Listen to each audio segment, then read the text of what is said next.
Welcome back to the Kirk Miller Podcast.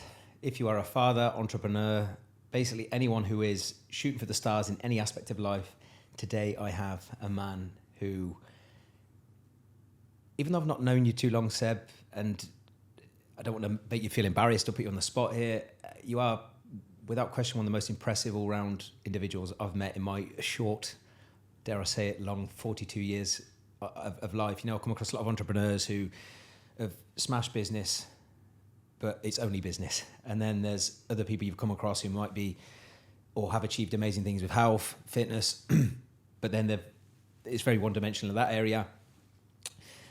But I think your story is absolutely fascinating, Seb. So firstly, I know you've become a dear friend of mine now, but I'm absolutely honoured to have you on the Kirk Miller Podcast today. Mate, thank you for having me. What an intro as well. Wow. Yeah, no pressure. Kind words. No, but listen, just to caveat of what I've just said, look, Seb, I mean, what age are you now, sorry? 36. 36, right? So I've got 6 years on you, right? But what you've achieved, mate, is nothing short of incredible. So for anyone who doesn't know who Seb is, this next hour and a half or so is going to be everything from entrepreneurship, mindset, health, resilience. And if you are a parent in particular, and I'm a parent now, so I'll speak from the heart with even more certainty on this, please do not leave this episode without listening to Seb's views on what he believes helps raise confident kids. Because look, I'm a father now, Seb, and I'm jumping the gun here and doing the terrible, the standard ADHD thing. But I really believe your message, and more so your skills teaching and not just preaching, is absolutely invaluable to every parent, Seb. So just to kick us off, I want to go straight to the core. For those who don't know you, I might be putting you on the spot here. Who is Seb Bates at your core? Who is Seb Bates at my core?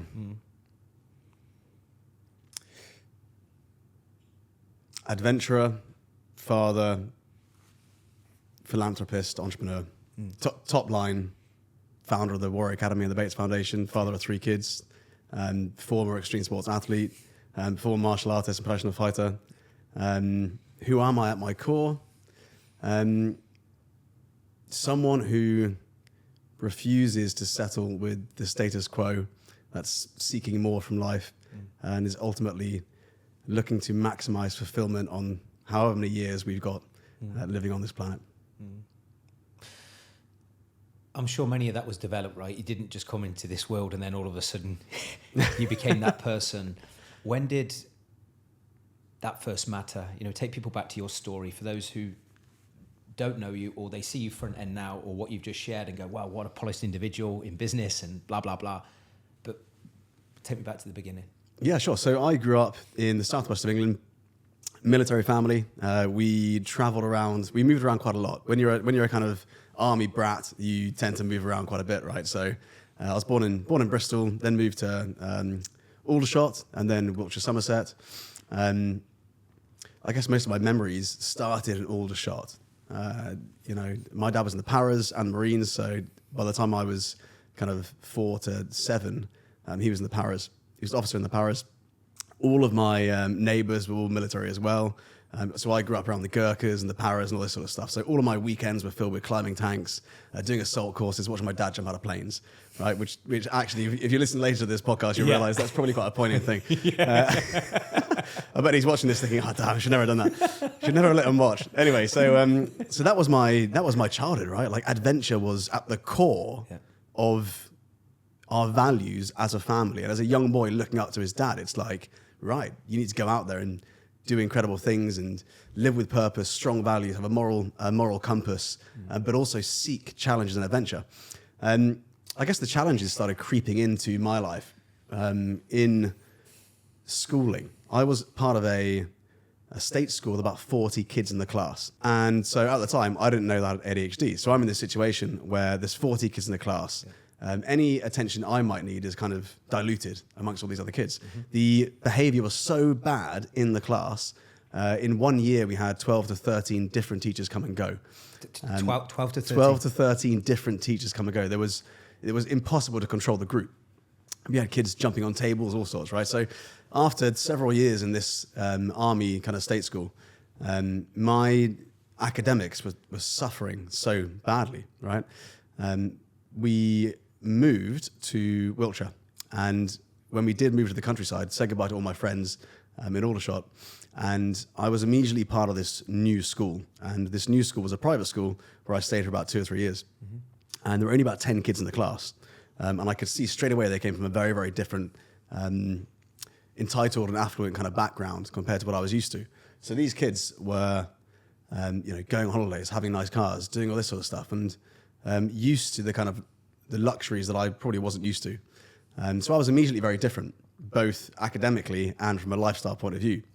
So I was singled out straight away, and I was bullied. And so, What age was that, Seb? I was about 7 at this stage. So that was the first time you recollect being bullied? Yeah, 7 years old. And it's, I was smaller for my age, I was suffering academically, and the school was very old school, right? So in this school you had a headmaster and a headmistress, both late 80s, early 90s, right?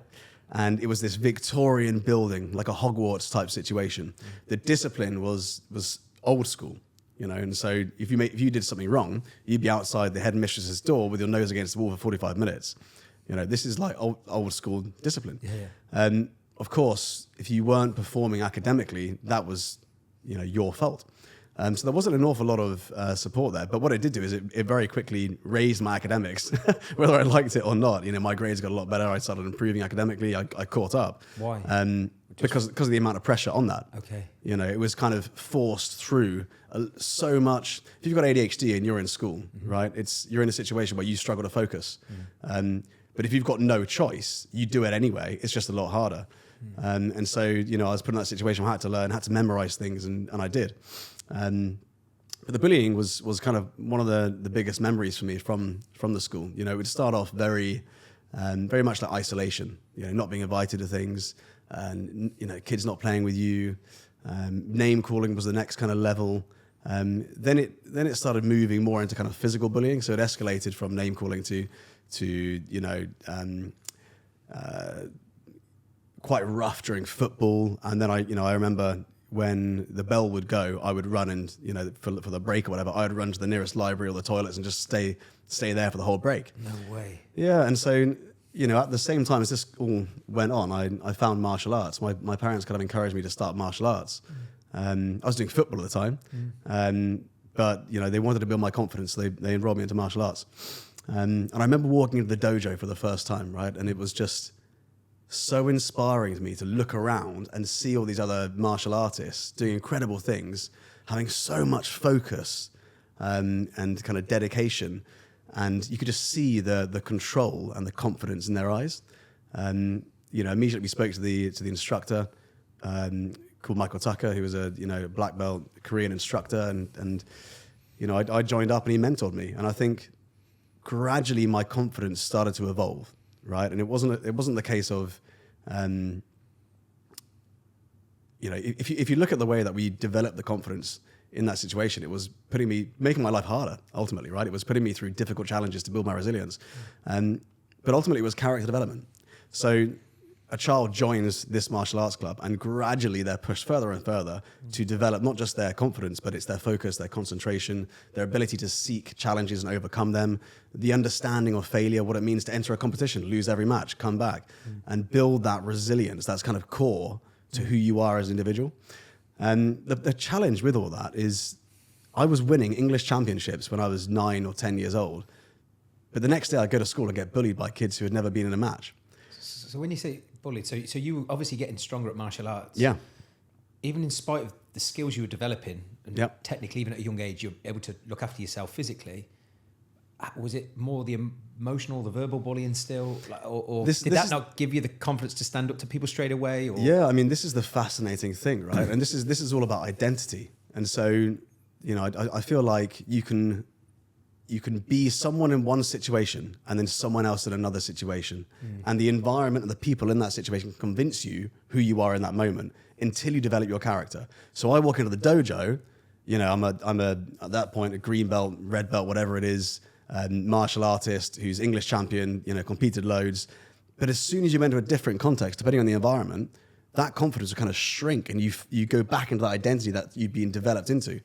So there was basically this lag between what I was building from a character point of view in the dojo and what was actually shown in real life. And it's almost like my nervous system had a bit of a hangover from all of the bullying that I had, right? It hadn't quite caught up with who I was evolving into.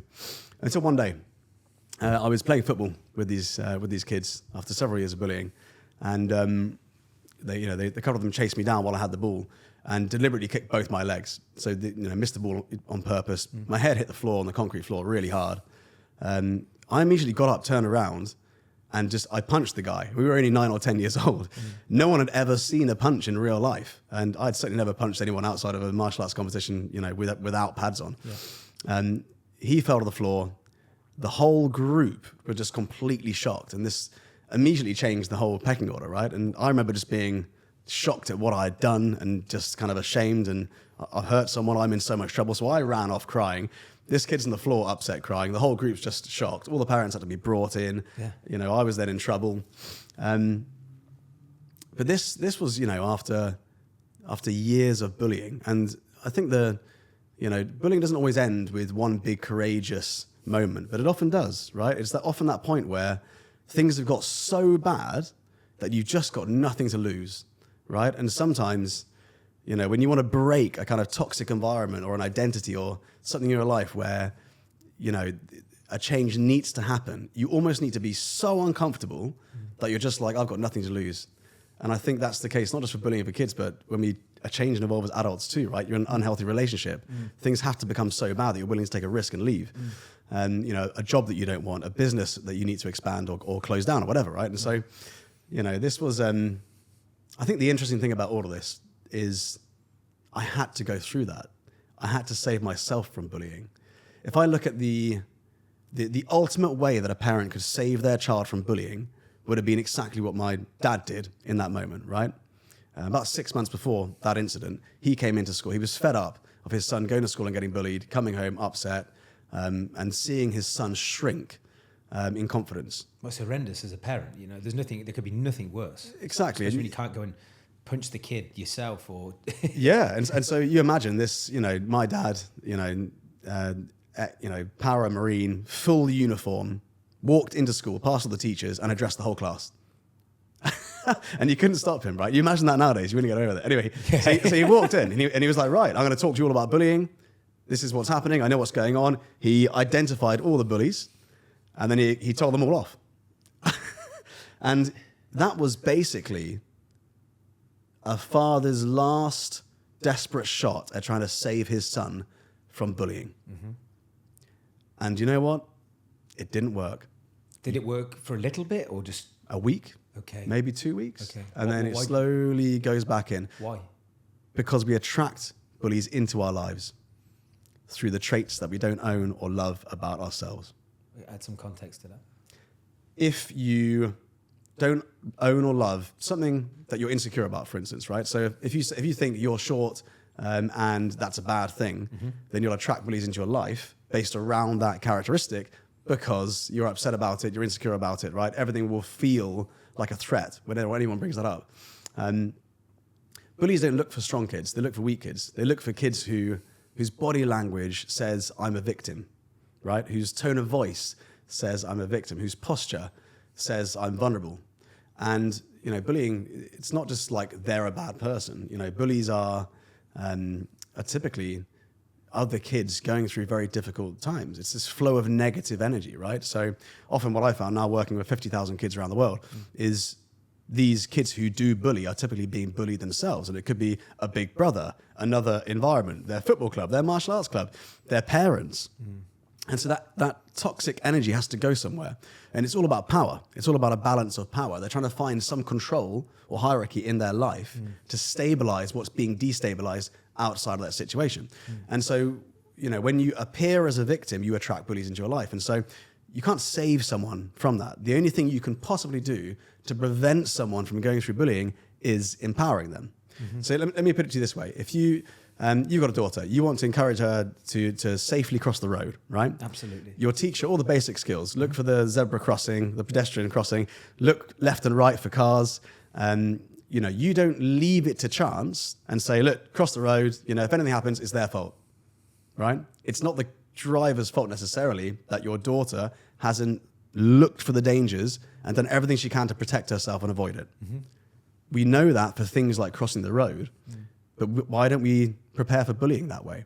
When it comes to bullying, the way that we respond to bullying is normally reactive, right? So our child goes through it, and then we're responsive and reactive in that moment, which means that we weren't expecting it, we weren't prepared for it. We don't think it's ever going to happen because schools tell us we're a bully-free school. Schools are there to try and put policies in place to protect your child, but ultimately, if your child is walking around with a victim mentality and a victim body language, and they are vulnerable and attracting bullies into their life based on the things I've just said, they're more likely to experience it. And so, what I learned from this, this whole situation of my dad trying to go in and save me from bullying, that failing, and then having to have the courage to overcome myself, is that the only thing you can really do as a parent to help your child overcome bullying is empower them with the skills to overcome it. And there are very specific skills that you can use to do that. Wow. Taking yourself back to that 7, 8, 9-year-old Seb, you said,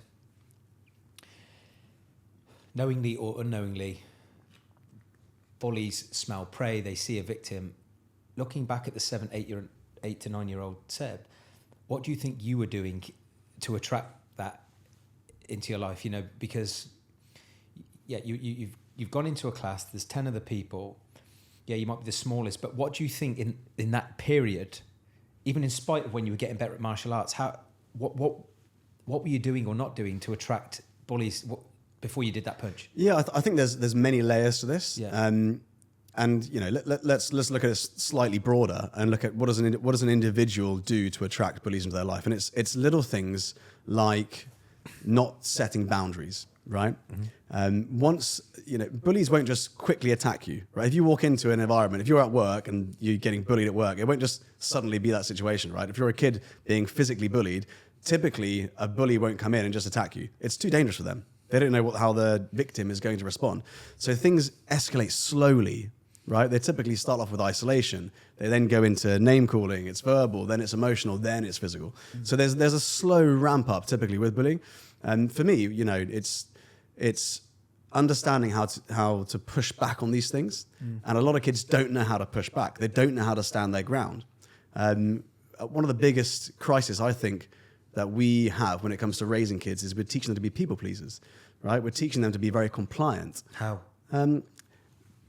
Through a lot of different ways, right? So if you imagine you've got a child who is, you're constantly telling to please everyone around them, be compliant, sit still, listen carefully, don't say what they think, but don't be disruptive, all these little things. But then when they're adults, we reward disruptive behavior, providing it's not criminal, right, or immoral. We reward disruptive behavior, creative thinking.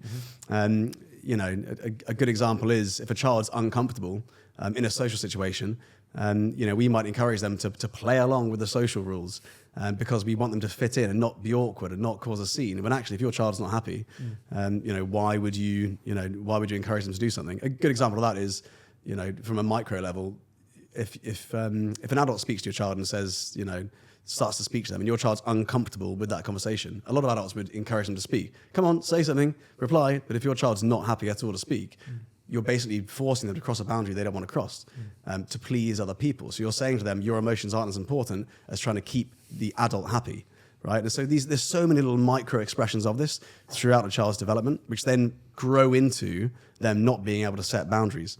A lot of parents, they rule with power over connection, right? And so there's this kind of emphasis on just do what I say, right? Do what I say, exactly as I say. I haven't got time for this, and that's it. And obviously there are times to have a very autocratic leadership style, right? When you need to keep your child safe, whatever it is. But if that is constantly your approach, I think then you're training your child to be a people pleaser as well, because you're not training them how to stand up and share their own thoughts and how to have confidence with doing that. So all these things add up when it comes to to forming boundaries. But there's other things we do, right? So we don't ever train our kids non-verbal communication. So if you look at how a parent might encourage their child to become more confident, he might enroll them into a martial arts club or this class or that class. But there's no system at home to actually reinforce those things. So this is what we do in the Warrior Academy. We really encourage parents to develop non-verbal communication. Yeah, so what is that for someone who has zero clue about how to do that? Yeah, so if you look at a child's body language, right, something we never consider analysing or improving. You know, how many people have ever said to you, let's work on your child's body language? They just don't do it, right? So, but body language is like 90% of the issue when it comes to bullying. I know that if I can work with a child, and I have, children who are going through bullying, and improve their body language, they deflect 90% of the bully's attention, because your body signals if you're vulnerable or not, right? Give you a great example. I was working with a local boy here in Dubai. He'd gone through 2 years of bullying. And, you know, part of the chronic bullying that he was going through was one kid in class who would always pick on him. And, you know, I said to him when I sat down in the living room, I said, right, I want you to leave the room. This is now the classroom. I'm going to be this boy. We'll call the boy Sam. I was Sam. He was himself. I said, walk in and sit down like you would in the class. So he walked in, and I could see his posture down, his eyes for those down. listening, because this will be able to watch back. For those listening, what was he doing with his body? So his eyes are looking down. Mm-hmm. He's shrinking as he enters the room. His body language, his back is kind of crumbling forward a little bit. His hands are in his pockets. He's avoiding eye contact. He's making sure he's not taking up space. All of these things signal vulnerability. Signal that you're not confident, signal that you're not happy in your own body, in that environment. You're feeling judged, and you don't own the room. You don't own your space. You are a target. And so gradually what I did with him is I corrected some of his body language. Not everything at once, but over a series of a couple of weeks, we changed it to shoulders up, hands out of pockets, eye contact, you know, a firm voice saying good morning or hello, you know, sitting down, little lingering eye contact, just until it's a little bit more uncomfortable, and then letting it go. And when you want to teach your child this, you don't just give them a long speech about posture. You say something like pockets, or eyes, or hands, or fidgeting, or chest. And you stick to one or two things, right? And then once they've cemented that as a habit, and you just remind them of these vocal cues, it starts to become just a normal way in which they walk and they talk and everything, right? You start to change the way in which they enter a room. If you can change the way in which your child enters a room and how they show up, guarantee you they feel more confident, not just because their body language kind of guides their mindset, but also the way that the environment responds to them, right? If you imagine a child with really vulnerable body language walking into a room, and the whole environment feels a bit intimidating to them because of that, and when people start seeing that they're vulnerable, they start to intimidate them even more, and this kind of compounding effect happens, right? Now, completely flip it. Your child walks into a room where they make themselves appear more confident. People stop seeing them as vulnerable targets. They start to feel more pride. They start to have more confidence, and gradually that then compounds. And the beautiful thing about changing this nonverbal communication is, over time, and I truly believe this, just by changing their body language, they experience a different world. That child walks into that room feeling more confident. He makes different decisions because his mindset's shifted from vulnerability and victimhood to I'm confident, I own the space. And he's going to be braver or more likely to express his emotions rather than suppress his emotions. Because if someone is walking into a classroom, and I know me and you spoke heavily about this, even with adults, let alone children. If someone is walking into a classroom, a closed book, that body language which you've just explained, there's no way they're going to speak up, ask the question in front of people to maybe look stupid, which is going to affect their knowledge, but more importantly, their self-worth, which, as we know, then impacts people's behaviour. For example, with food and anything else that might then further compound a lack of confidence. If their body language is poor, they're suppressing their emotions, and then because they're not getting connection in that classroom, and then they're suppressing their emotions. Many of these children, that might be the reason why they're eating shit and then fat, and then all of a sudden, not only are they a closed book, but they're putting on weight, so they're probably getting bullied even more. And this is the classic fork in the road, right? So the first thing that a bully sees is your body language before you even have a chance to speak. How do you enter the room? That's it. Step one: how do you enter the room? And it's this fork in the road because, you know, let's say you take young Johnny, and Johnny A walks in the room as a victim and he's vulnerable. Johnny B walks into the room after some non-verbal communication, body language training, and he walks in confidently. Over time, the decision starts shifting.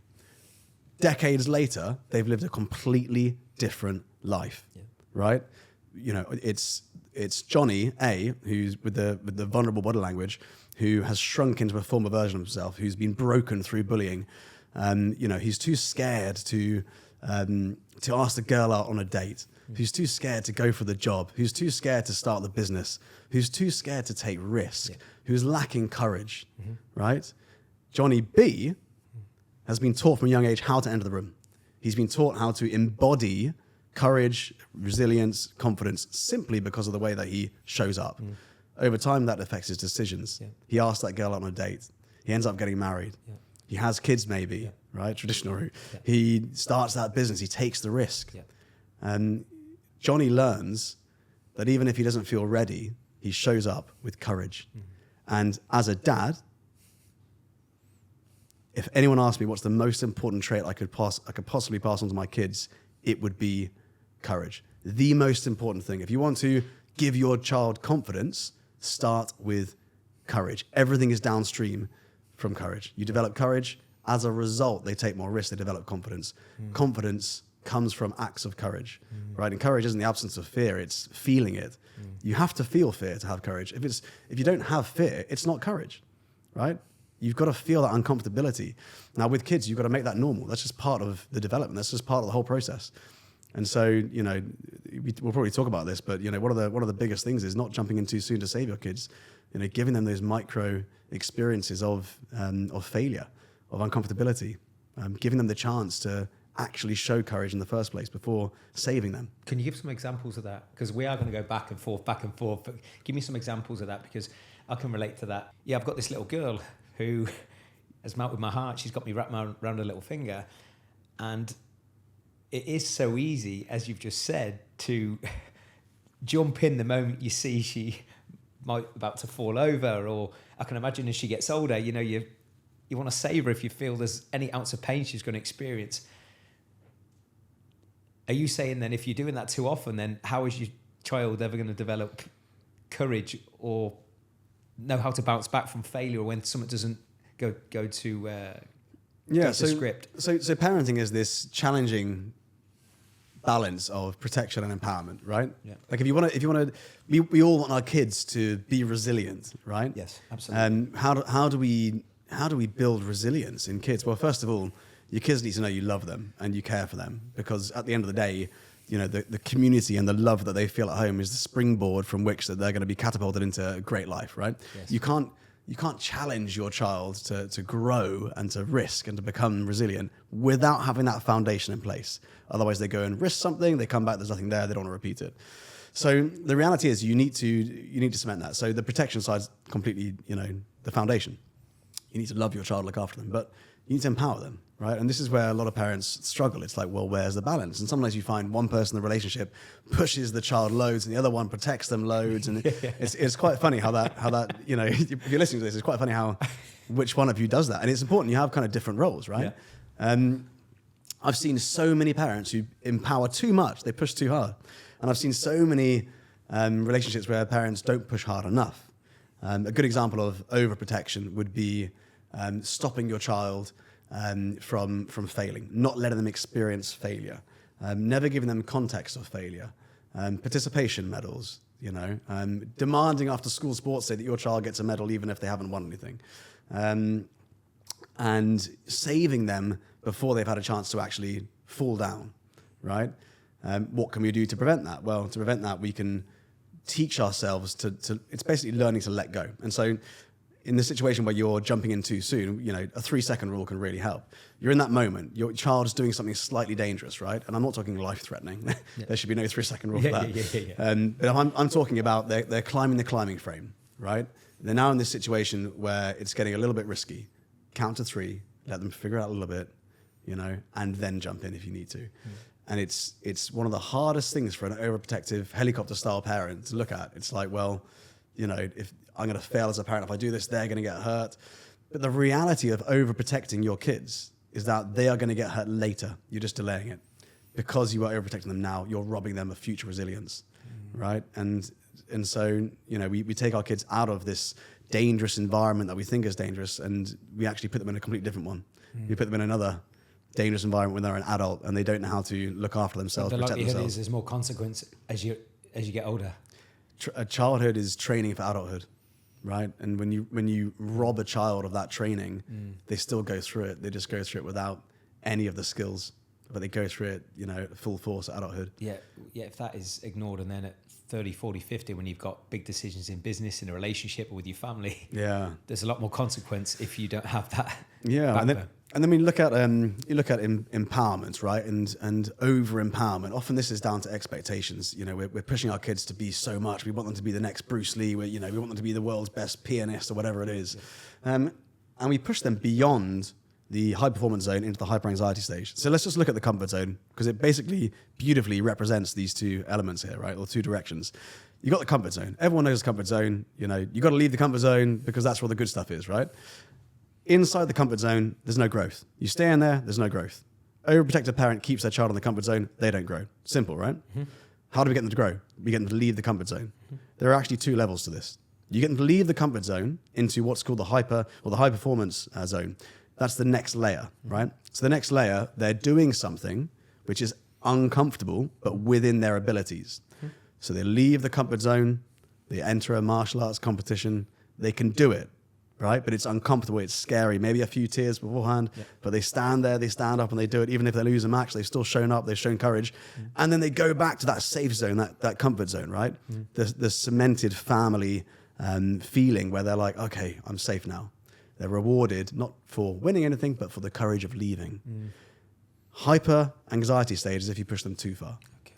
You're saying to them, we're going to push you, you've got to go really far, you've got to do something outside of your comfort zone. So they're now uncomfortable, which is good, but it's outside of their ability. So now they're doing something outside of their ability. That's also uncomfortable.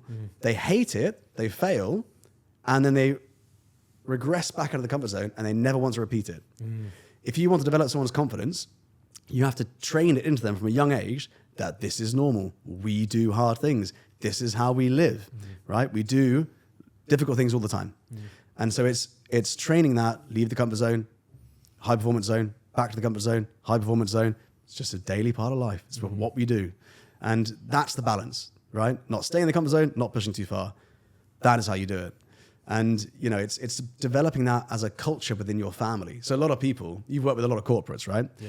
And if you imagine in the corporate space, they are heavy on developing corporate culture, team culture. Yeah. And a lot of people listening to this, they probably understand that. You might have a team that you're developing and you see how important it is to develop your team's culture. Have you ever thought about developing your family's culture?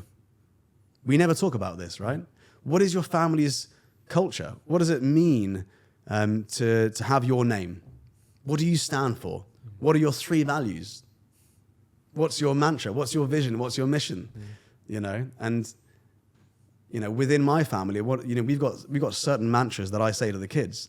Even though they're young and they're like, do you mind sharing a couple? Yeah. So even though they're 1.5, they're 5 and they're 8. One of the core mantras we use whenever they're like, why are we doing this? This is difficult.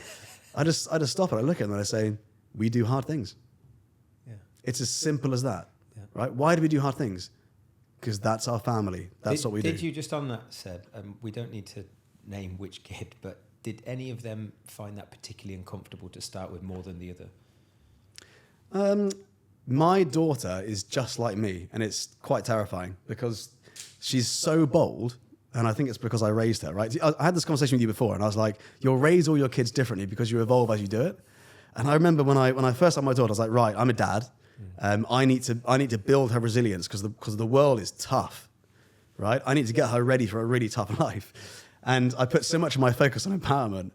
And now I've got this non-people pleasing, resilient little female version of me. Oh my goodness. I take her on a ski trip and, I'll go heli skiing for a couple of days and then she'll join me on the 3rd day, not heli skiing, but going down the slopes. And she's red runs going past me. That is more terrifying than heli skiing. I'm telling you that. And, every day I'm just terrified what to tell my wife when I come off the slopes. How did she get this scratch and that, and she's, she had no problem at all with that. She's quite happy to take risks. My son, on the other hand, he's only 5, but he's more risk averse. And this is a personality thing, but it's also a parenting thing. My parenting is slightly changed within that. So yeah, you're raising different personalities, right? I do believe that girls and boys are different, and neurologically, hormonally, biologically, they will likely need different things just by nature. But there's also a huge element here of personality. And at the end of the day, my daughter might have a very, very different personality to my son, and might be, more risk tolerant, and you've got to play with that. But at the end of the day, it's about finding what your kids need and tailoring things towards that, right? Yeah. Question. This might trigger some parents listening to this, but I don't care. Perfect. Can you build confident kids if you're not confident yourself? Or courageous kids? Similar principle. That's actually a really good distinction. Can you build courageous kids if you're not courageous yourself or confident? Confidence is the outcome of courage, in my opinion, right? It's like the symptom of courage. A lack of confidence for me is a lack of courage. It's the lack of working the courage muscle. If your child sees you lacking confidence, and then you stand up, let's say you've got a really nervous disposition as a dad, right? And you deliver a speech, and they're there, and they watch you do it, and you're shaking as you do it, but they can tell you're nervous, but you stand up and do it anyway. Your child sees you overcoming a fear. They see courage. If you don't do that, you've lacked confidence, but you've displayed no courage. Your child's got nothing to mirror. But the process of showing them uncomfortability, overcoming that, that is exactly what you're trying to show them, right? Your child doesn't need a perfect parent. They don't need a confident parent. They need a parent who's willing to teach them life skills like how to develop confidence through courage, how to stand up for yourself, how to set boundaries, how to do what's right even when you're uncomfortable, right? And these are the things that your child will remember. It's not showing them the finished product. It's no good to your child just showing them the perfectly finished human being product. Agreed. Give them the raw, messy, rough, rocky montage, right? They need to see you go through it. Agreed. Okay. Like age specific and specific. It needs to be relevant to them. I'm not saying trauma dump on your child and let them see all this, how difficult the world is. I mean, there's a time and an age. Yeah, and context and the way you frame it, of course. Totally right. They don't need to be hearing all the drama in your life, but they do need to see you, showing them this is how you live a life of courage, right? And you start that small. You don't have to do massive, big, jumps. You can start very, very small with little things that make you uncomfortable, right? One of the beautiful things I started doing was taking my son for a walk every morning, right? And he's 5. I got diagnosed with ADHD a year ago, and I did that because I thought that he might have ADHD. And when I realized he had ADHD, I was like, oh God, I've definitely got it. So I got diagnosed, and suddenly I realized I've been dealing with this all my life. It's quite interesting, and I know you and I have spoken about that at length. But suddenly it's like, so much of my life makes sense, right? And as a dad, I really believe this, from a father's perspective, your role is to regulate the nervous system of your family, right? If you imagine, typically the kind of powerful feminine energy is like the ocean crashing into the sides of the harbor, and your job is to be the harbor, right? It's to have that kind of emotional consistency, the ability to weather the storm, the ability to say, everything's fine, we've got this. Yeah, you've got to regulate the nervous system of the family by regulating your own. And one of the things, when I really started researching this and going into this, and it's just everything seemed to be downstream from your nervous system. And so often when I look at families which are dysregulated, you look at the dad and he hasn't done it for himself. He hasn't done the inner work on himself. And if that dad just did a bit more inner work, found peace in his life and wasn't emotionally reactive, the nervous system of the entire family would be better. They would be calmer. And without being too brutal here, his wife would trust him more, right? If you have a regulated nervous system as a dad, as a father, as a husband, your wife will trust you more. So will your kids. They will feel more at peace. They will grow and develop better. And so I started looking into this more and more. Coming from an extreme sports background, martial arts background, where you're on the edge of the cliff, metaphorically and literally, you need to have control of your mindset, right? But there is, you're running a business 10, 15 years, your nervous system is on the edge of its seat all the time. And so I started to really look into this, and I started to look at things that I could do to help regulate my family's nervous system. And one of them was with my son. And, every morning was so difficult to get him to school, and it still is. That doesn't necessarily change when you've got a child with severe ADHD. They dread school like I did, but at least I'm aware of that, and I can help them with that. And so every morning I take him on a 20-minute walk. I normally do a 30-minute run, then a 30-minute walk myself. I do my working while I'm walking on my phone. Yep. Come back and then I walk in. And what I'll do with him is I'll give him the dog, and I'll say, this is your dog. This is your poo bag. I give him the autonomy and the leadership. He's 5 years old. I say, I follow you. You tell me where to go. So he's learning leadership skills from that age, right? Sometimes he hates the walk, doesn't want to go. Why do we have to go? Stupid walk. You're the worst dad ever. All this sort of stuff, right? Because his body and his mind is not ready for what's coming next, which is school. So all of this is me giving him the space to regulate, right? 10 minutes into the walk, he's holding my hand. He's talking about everything. He's picking up on my energy. My energy isn't reactive to the things he says. It's calm, it's steady, and he is mirroring that without even realizing it. After 20 minutes of that, he goes to school and he's calmer. He's not looking for trouble. He's focusing without it being a huge strain. And I realized that's one of the most beautiful things I can do for my son. You imagine 5-10 years of that, looking back. I mean, my dad, I had a fantastic dad, but he worked very, very hard. He was often away 6 months at a time on tour with the military, leaving at 5 a.m., coming back at 7 p.m. Imagine 5 to 10 years of going on 20-minute walks with your son and just letting his nervous system regulate based on your own nervous system. Can I chime in there if you don't mind? Yeah, of course, yeah.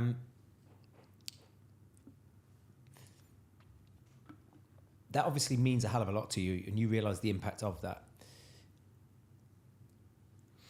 Is that more meaningful to you because you didn't have that growing up? Because your dad was working all those hours?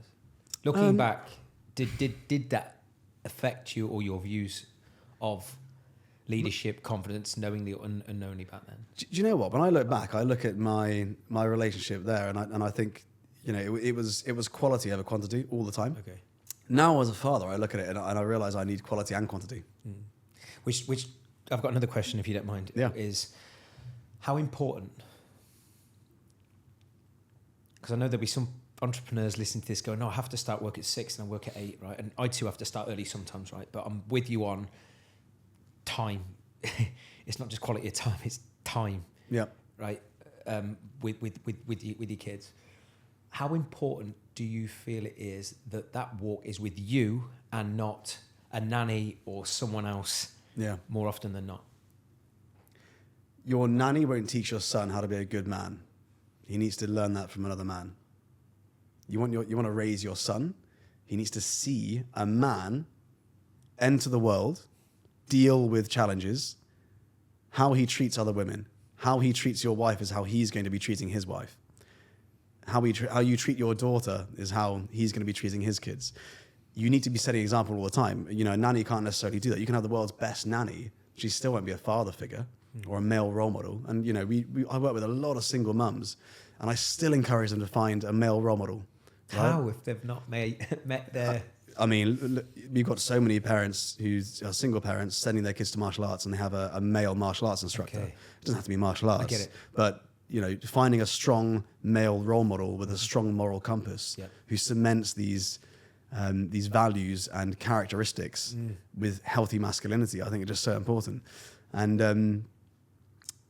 it doesn't need to be, what is the impact then of the dad doing it? You build a deeper connection, right? And here's the interesting thing when it comes to connection. I feel like so many parents don't actually know how to talk to kids. And, your kid comes home from school. How was school? What did you do? What did you learn? Your kid does not want to answer any of those questions. And so the entire conversation becomes performative. They're coming home expecting you to ask all these questions that they don't answer about how they performed at school, right? And so I was doing this for ages. And then I started realizing my kids don't really want me to ask that. So what if we entered that conversation a little bit differently? What if you entered it with something really funny happened in my day today? This happened. What do you think?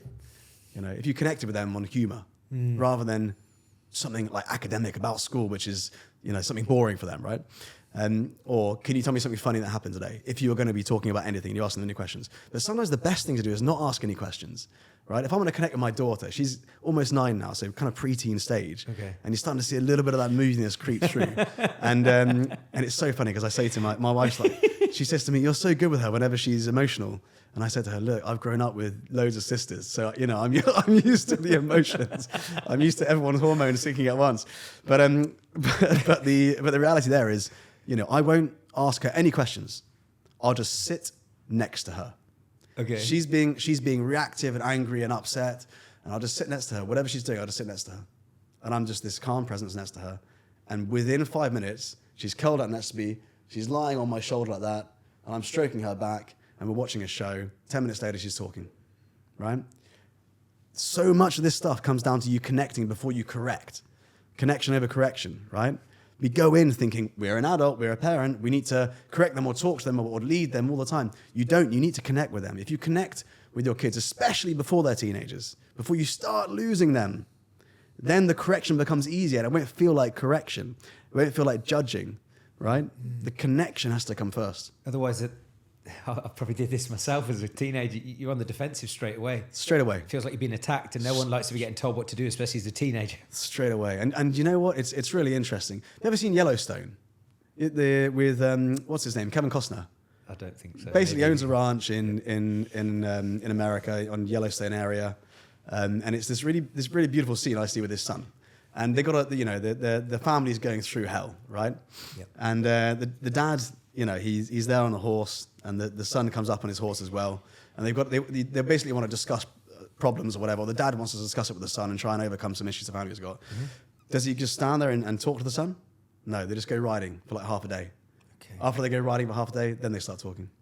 And so what's really funny is, if we're going slightly off piece, but it's relevant, we look at mental health and we look through it and emotions, and we look through male mental health in the same lens as we look through female mental health. But the reality is, men don't often connect through just talking. And it's important men do learn to talk and express their emotions. But so often, one of the best ways for men to connect is just to do something physical together. Agreed. And at the end of it, they then talk, right? For some reason, whatever it is, by nature, and it's not just nurture, it is nature, we are biologically designed to be able to connect more after doing that. And so, a kind of micro version of that is me on these walks, right? I'm investing in connection with my son. I'm investing in 20 minutes a day of connection with my son. And then when he's a teenager and he's going through issues, it could be bullying, it could be adolescence, it could be girlfriend problems, it could be something else. There's the connections already there. It's easier not to correct, but to guide, right? No, brilliant. Whilst we're on this subject, with all that you've just shared, and obviously the passion that you speak with this, Seb, talk more specifically about the Warrior Academy and how you piece that together. What does that look like for someone who doesn't know what the Warrior Academy is and does? Yeah, what is the principles, the syllabus? How does it work? Yeah, so the Warrior Academy is a character development organization. We use martial arts as a vehicle to develop character. What is character development? Well, if we had to summarize it in 3 words, it'd be confidence, conduct, concentration. Develop all those 3 to a high level, your child gets a black belt character. If you've got a black belt character, they're more likely to live a happy and successful life as an adult. So essentially, we're preparing your child for a successful and happy life. That is what the Warrior Academy does, right? Our vision is to inspire a generation they can make a global impact. And our mission is to be one of the largest independent martial arts academies on the planet. Right now, we teach 10,000 children every single week across 5 continents. We're the largest martial arts academy in the Middle East and in Eastern Africa. 8,000 children every single week are sponsored through our program in some of the most impoverished areas on the planet, where we feed them, provide them with an 8-year martial arts journey and clothing, as well as education. So, we are building this force for good out there, which is a combination of business and philanthropy. The nuts and bolts of what we actually do is we implement the Warrior Method to achieve those goals, right? What is the Warrior Method? It's a 4-step method. And I developed this 15 years ago, and now we've used this method, 50,000 kids around the world. So the foundation of that method is community. Step 1 is community. And this is going to reference straight back to all the stuff I spoke about earlier, right? The most important thing is this foundation. Making sure your child is part of a safe and supportive community where they feel they can trust their mentors and their environment. The next stage is to inspire. Your child's not going to leave their comfort zone and grow until you inspire them. You inspire them with a moonshot. In this situation, the moonshot is the black belt, right? It's having inspiring role models with black belts on. It's making that very physical and tangible and visible for them. And inspiring through language. The words we use literally paint a picture of what your child will become. So inspiration comes in many different ways, and we build that into step 2. Step 3 is actually challenging. It's understanding the comfort zone, right? It's taking that moonshot, it's breaking it down into 3-year goals, 1-year goals, 12-month goals, 1-month goals, weekly goals, a daily habit routine. We take that moonshot, we put it into a 5-minute routine. If they do that every day, they'll achieve that moonshot. Give me an example of that. What would a 5-minute routine be? So first thing we do is we analyze your child's breakthrough area, right? So before we take them on this journey, we analyze that breakthrough area, which essentially is the 3 C's. We give your child a score on confidence, conduct, concentration. It's a self-assessment form that parents fill in. Okay. If your child is low on confidence, we make sure that is the thing we hyper-focus on in the first 3 months, and we build that into the daily habit routine. And the parent fills that in for the child? The parent analyzes this, they fill it in, and then they get a PDF which explains everything. Okay. So if you look at a daily habit routine, it could be they do 1 minute of meditation before school. It could be they do 10 press-ups to feel physically empowered. Yeah. Right? So we look at that nonverbal communication. Yeah. It could be affirmations, depending on what they need. Or it could be something like, when it comes to conduct, so behavior, courtesy, it could be laying the table, packing their bag. These micro expressions of conduct that we build into their day, but it's got to be simple and repeatable, 3 to 5 minutes max. So that's the kind of the challenge aspect, right? And the final thing is the lead. And so everything gears towards your child becoming a leader. And leading isn't just about leading other people, it's about leading themselves. We get them to the front of the class within their first couple of weeks with us. You'll have a 4-year-old with a white belt on teaching the whole class. After 10 years of that, they're 14 years old, they've been teaching martial arts for almost a decade, right? And it's the first stage is it's as simple as copying what the instructor says. So the instructor will tell the class what he's doing and they'll copy it. But they just get used to, I'm at the front, it's okay to speak in front of people, right? 10 years later, they've been doing it all the time. What we then do is, we offer anyone who completes the entire program with us, gets a black belt, we offer them a job. And so in the UK, we've had 30 or 40 teens become instructors with us, qualified instructors working part-time. Yeah. We've had children now work all over the world, in Nepal, Africa, the Middle East, having gone through our program in the UK, our kind of legacy organization there where we started, going full cycle, community, inspire, challenge, lead, and then going straight back into giving back to the community, teaching kids how to be inspired, moving that into challenging them and then obviously leading. And one of the beautiful things about that is if I zoom out, and what I'm really building is not a quick 5-year business. I'm looking 50, 60, 100 years at this. We are teaching 8,000 kids right now in the Kenyan slums, right? Every single week. Yep. These children are going through this 8 to 10 year journey. By the end of it, these children will then be teaching classes. So there's a flywheel effect within these orphanages, homeless shelters and slums. Yeah. 10, 20 years later, we can then provide job opportunities to these kids around the whole world. So if you imagine, the global impact of embedding a very simple 4-step formula into the heart of everything we do, it's not a short-term business, it's a long-term vision. And what have been the biggest challenges with that?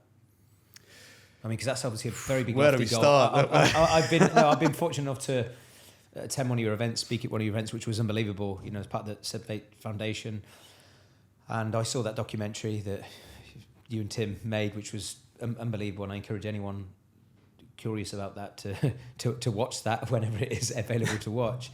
So I know even what you say, it probably won't become even more real until they actually see a snippet of that documentary, because it was absolutely, it was mind-blowing. I mean, some of the things I saw in that documentary, what those kids in Africa went through, is just, it's heartbreaking. But with a mission that enormous, like I know the challenges in business at the best of times, what have been, say, the biggest 1 to 3 challenges since you set to yourself, I'm going to do this? So we're talking business and charity, yeah? Yeah. All right, cool. Let's do it. I call them glass ceilings, yeah? So step 1, you're a martial arts instructor. You love teaching martial arts. Yep. You've got to break the glass ceiling of doing everything yourself, Yes. right? So people watching this probably know you've got to outsource. You've got to delegate. You've got to build a team. So the first huge challenge is learning to let go. Giving someone else the keys to the car that you've just built from scratch and you've only just got this thing moving and you now got to try and give the keys over. We'll talk about it later, but one of the things that made it easier for me was having a base jumping accident and being told I could never walk again. I had to outsource the delivery of martial arts classes quite quickly. So that accelerated that journey for me. Next glass ceiling for me was geographic. We were in the UK. We were restricted massively within our tax bracket. If we had grown the business any more, the business model wouldn't have worked so well. So I had to move geographically to a new country. So we moved to the UAE. We broke through that glass ceiling by changing the country we were in, right? So that was the next glass ceiling. Then we're in the UAE. I guess the next glass ceiling in the UAE was COVID. We had about 200 or 300 students by 2020. COVID shut us down entirely. What we realized our glass ceiling was that we were at the mercy of renting school halls instead of having any ownership ourselves. So we took the plunge to run into a burning building when everyone was running out by taking commercial real estate and being the only tenants to this massive office block. And we got a good deal because it was COVID, but we had the courage to do it, right? That then grew, and we grew very quickly. Within a year of doing that, we were the largest martial arts academy in Dubai. We then grew to about 20, 30 people in the team. Next glass ceiling for that was the culture of the organization. We were too big to be small, too small to be big. We were crossing the desert. We were probably making $2 or $3 million at the time, and this is 4 years ago. And so we were in that situation where we needed decent, mature leadership to manage the team, and we had several toxic people I had hired who were great martial artists, but they weren't easy to manage. They were very, very difficult individuals. So we brought in more experienced leadership to help out, right? So it started going from completely founder-led to a leadership layer. That then grew us from 20 to 30 in the UAE to where we are now with about 60 in the UAE full-time and about 107 full-time worldwide. Once we got to that stage and we had broken that glass ceiling of a leadership layer and the founder, me, exiting the role of Swiss Army knife, doing everything myself. I love that analogy. I've never heard that before. It's so true. Yeah, right. Well, you want a bread knife, it can do one job, right? A Swiss Army knife can do everything. So I'm a one-man band. So the reality there is you got to escape that. What does that mean? Well, you got to learn to let go even more. You got to have more courage, right? And how hard was that for you at the time? I think it's. I don't know how hard was. What do I compare it to? Everything's just hard all the time. We do hard things, right? It's like that's the reality. I expect the next layer to be hard. One thing I have learned is that the only thing you can guarantee to expect in business is that you're going to get more hard stuff, right? And so with that, you're kind of like you go through this curve where things go really well, you're making loads of profit, everything's good, and you're sort of loving life, and then you reach this friction point. And before, you'd be upset or reactive to it. You'd be like, oh, I'm stressed. Now, I kind of look at it like, hello, my old friend. Here we are, another glass ceiling, right? And you have a bit more patience with it. Yeah. And you learn you've got to kind of stick at that point. Yeah. And that glass ceiling might mean you plateau for a year, maybe a few years, right? Or just a month. Yeah. It might mean that you need to make extra jump. You might need to get more debt. You might need to, risk more. I get it. And so the reality there is you've got to stick at that glass ceiling until you break through it. A lot of people, especially in the desert, they get up to that point, it's too much, and they bounce back. And they shrink slightly, and they create a lifestyle boutique. Nothing wrong with that, but a totally different amount of pressure, right? Or they double the business and they cross the desert. And when you're in that stage, the best way to explain it is you go from 30 staff to 60 staff. Something goes wrong with your 30 staff, you're probably the one who has to go out and interview people and hire them, right? Solve the problem. If you have a bad month of marketing, you might have to put some of your own money back in, right? When you've got 60 staff and you're over the kind of 6-7 mil stage, you're not at the 2-3 mil stage, someone important in the business leaves, typically the business just finds someone else. They interview 20, 30 people and they find someone else and hire them. You have a bad month of marketing, well, they figure it out. Your finance department figures it out, your marketing team become more efficient and so on. The problems start solving themselves. Your business becomes more resilient. You're not one bad move away from being crippled.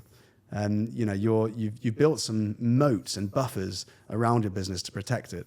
And we've only recently got to that stage now. I look at the business and I'm like, this is now quite difficult to disrupt. You look at your forecast and you try and do a worst case scenario in the forecast. I did that 2 years ago, a year ago, and I'd be like, oh, this is a disaster. What am I going to do? Yeah. I do it now, and it's very hard to derail us. I can double our cost of acquisition. I can half our lifetime value. I can, make things more expensive, whatever. But it doesn't really change the direction. But during that period, where you were in that, yeah, itchy bum time, whatever you want to call it, where it's like, oh, got to go one way or the other, either back down and make it simpler, or I'll push on. Especially when you're in that no man's place for a year to 2 years, because I've been there. I'm sure so many people listening have been there. How much of that is mindset resilience versus, say, business tactics and know-how from your experience? What got you through it, I suppose? Let me just ask you straight. What got you through that period?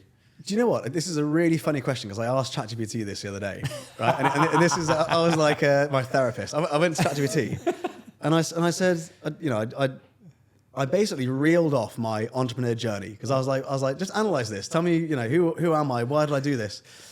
And when I went through it all, I said to it, oh my God, what made me do all this? Yeah. Why, when things got so bad in COVID, when my wife was 10 months pregnant, I was stuck in Africa, and all of our clubs were being shut down in Dubai, and we had no money. When I lost the ability to walk, and I had 300 students, I had to try and teach them for 2 years on crutches. When we had 7 of our 15 staff leave to try and start a competing business. When you name it, right? Yeah, we've had everything. Yeah. Why did I stay? And do you know what ChatGPT told me? You carried on because you always thought things would get better. Isn't that amazing? Unbelievable. It's like the antidote to progression is just hope. That's the only reason you do anything. And it's like, yes, there's courage. Courage is vital, right? And work ethic and the ability to hyper-focus and to be resilient, all of that. But at the end of the day, if you don't believe things will get better, none of that matters. So it's having a really positive mentality. You plan for the worst, but you fixate on trying to get to a point where things are better all the time. Constant improvement, and it gives you the patience. I started my business when I was 19, right? By 1920, I had the Warrior Academy. So this has always been, because that was another question I was going to ask for those who don't know, because I know we skipped from 7 to 9, and then, Yeah. But was this your first real business? Yeah. So I was, when I was 16, I joined the Royal Marines Reserve while I was doing my A-levels, right? So I grew up very, very quickly. All my friends were big brothers in their 30s, basically. Whether that's good or bad, I grew up very, very fast. I was basically a 25-year-old by the time I was 18. Okay. I went to Denmark to study architecture. I was also working as a chef, and I was washing dishes. So I would study architecture for 8 hours a day, because it was free to study there if you were in the EU. Not anymore. 8 hours a day studying, 8 hours a day in the nighttime washing dishes in a steakhouse, right? It was a pretty horrible existence, because I was just working all the time to try and, yes, it was free university, but I still had to pay for living and everything, so I had to work. And I left and took a one-way ticket to India after a year of that. And I went to India and I traveled around. I had no intention of, no plans to come back. I was just going to go travel. I only had about £1,000 in my bank. And so I realized I had to kind of, create money wherever I went, right? And so I would go to hotels and I'd say, look, what can I do to get free accommodation here? If I can bring you 3 customers, can I stay here for free? This was even at that so age. I was 19 at this stage, early 19. Yeah. And I realized, okay, they were like, yeah, okay, if you can get 3 customers, you can stay here, right? You imagine doing this in the center of Mumbai or in Ho Chi Minh City or whatever. I've never heard of that before. Here I am, 19 years old, no internet connection, doing this sort of stuff, right? This is Lonely Planet, Nokia 3310 era. So there I am, going along these to these places, looking on the Lonely Planet guide for hotels. And then what I would do is I'd go to the nearest docks or bus stop as the only Westerner in this city. And I would like, hello, tourists, you can trust me, follow me, I've got a great place. And it worked. And I would get 5 or 10 people following me, right? I'd fill up hotels and then I'd stay there for a week, food accommodation. So I started doing this wherever I went. Then I started doing things like fighting in Thailand, in stadiums for like accommodation, food, this sort of stuff, and doing fire shows. And I worked in India and Mumbai as a monkey chaser, chasing monkeys. Forgive my ignorance, but what a monkey chaser? Monkey chaser, yeah. So I was chasing monkeys out of a hotel in Mumbai. This was not a very long-term career. No, it was only about for about 5 days. I'm trying to visualize this, Seb. So let me paint the picture for you, okay? monkey chaser. And do you know what's really funny about this? You're a mad guy, man. I love this guy. I tell you, you are. You are mental. We ain't even got the big story yet. I stuck this into my CV. And I sent it to law school in the UK. It's a pattern interrupt. I didn't even have the grades, and they let me in because they love this sort of stuff. They were like, "This guy's got to have character." Anyway, I didn't study law. I studied character development. So so there I was in Mumbai, no money, and I went to a hotel and I looked around. I had a tea downstairs with my last bit of money on this old table, and there are branches everywhere, and monkeys above us in this courtyard. And I said to the owner, I was like, "You got a problem, haven't you? There's no customers here because of all the monkeys." He said, "Yeah." I said, "I can help you with that. If I can get rid of your monkeys, can I stay here for free and eat here for free?" He was like, "Yeah, each day that you get rid of the monkeys, you can stay here." So he gave me a broom, and I basically chased the monkeys for several hours a day. And obviously the problem with being... I wish Instagram was around then. I'll tell you that straight. I wish. Can you imagine me streaming this? Oh man, you'd be literally... I have a GoPro on my head. You'd be rivaling Cristiano Ronaldo in terms of virality. Like, this is the monkey chaser. Oh, what a guy. Sorry. So okay, here's the biggest problem. You're talking about glass ceilings. Here's the biggest problem about being a monkey chaser. Yeah. If you're a good monkey chaser, your monkeys go, right? And you solve the problem. Like being a great personal trainer, they get in shape, So the situation I had was the monkeys started going and the guy didn't really leave me anymore and I had to move The on. lifetime value isn't really there. Yeah, so it's a very short-lived career. And it's quite a niche thing to actually go around and, look for. So long story short, I basically found myself in this situation where I could create money. And it was like, I didn't need a job to do it. I could be resourceful. And I was resourceful because I felt like I needed to. And it was just a little piece on fatherhood, because I was speaking to a friend about this the other day. My dad was very much the empowering one, right? My mum was more protective, terrified of what I was up to all the time. And my dad said to me before I left, "Look, these are the days where, if I wanted to contact home, I couldn't really phone. There was no internet. I had to go to an internet cafe if I was near one. Yeah. So they would get an email from me once a week sort of thing. And he said to me, "Look, you're going to go on an amazing adventure, right? And you can picture this kind of father-son moment. You're going to go on an amazing adventure. You're going to grow and develop on this adventure. You're going to do things that are going to be very risky. I know that because I know your character. I'm going to give you one shot for me to help you. I'll buy your ticket home if you're really stuck. If you run out of money, if you're completely stuck, if you're in deep trouble, I will come and get you. I'll bring you home. But that's it. You got one shot. Don't contact me unless you need me to get you home, right? Don't ask me for anything. On your own. This is the transition, basically, from boyhood to manhood, right? And I never did ask him to pick me up or get me home. But I thought that was the most beautiful way of saying, from a father, to say, I've got your back in the worst case scenario. I'm there. But I've got to let you figure it out on your own. That'd be hard for a parent, Right. And imagine that. Like, you've got to figure it out on your own. I've got to completely let you go. But if you're ever in like a life-threatening situation, no matter where you are, I'll come and get you. Right. Ironically, about 7 years later, he did have to get me from the Swiss Alps when I was stuck in hospital, but that's another story. But yeah. So in this situation, there I was, kind of, learning about entrepreneurship. So I came home to the UK eventually. I didn't want to work in an office like I was going to as an architect. So I was kind of lost for a little bit. And then I thought, well, I fell in love with Thai boxing while I was there. Why don't I start a Thai boxing club? So I took over a rundown inner city Thai boxing club. And as I walked into this gym hall above a gym, there was about 15 young boys there, 16 to 19-year-olds. Yeah. They had black eyes. They were already fighting outside, this sort of stuff, right? The room was filled with testosterone. They just came there to fight, to let off steam. Yeah. And I was 19, 20 at this stage. And I walked into the room, and I realized very quickly, I had to earn the respect of these guys. They didn't care who I was. It was just a new guy taking over the club. Slightly smaller than them. Some of these guys were shredded. They'd been fighting for a long time, right? And so I had to very quickly earn their respect. And I walked in, parked my shoes on the left, bowed as I entered, didn't say anything, went to the front, and just watched this group, just like a rowdy group, just already sparring without any pads on or whatever. And I started taking them through the most grueling 60-minute physical workout before we even started any of the martial arts. I wouldn't let them do any martial arts. Okay. Not until I tire them out physically. So I would tire them out physically and then get into the martial arts. And the martial arts side, then I would do all the physical stuff with them, all the tough physical stuff, and then I would spar with them, and I'd spar hard. So they're in this situation where they're seeing me do all the things they respect, right? Yeah. The physical side they needed as young men because that's what they related to.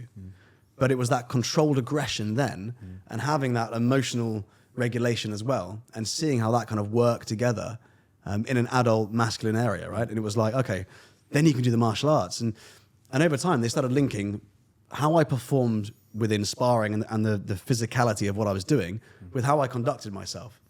Parking in the shoes, bowing as I entered, calling them sir, shaking their hands. And the most beautiful thing started happening about 4 to 6 months later. A couple of them I noticed parked their shoes next to mine, bowed as they entered, shook my hand as And they they would walked never in. have done that on day one. Not a chance. Okay. And gradually the whole group did it.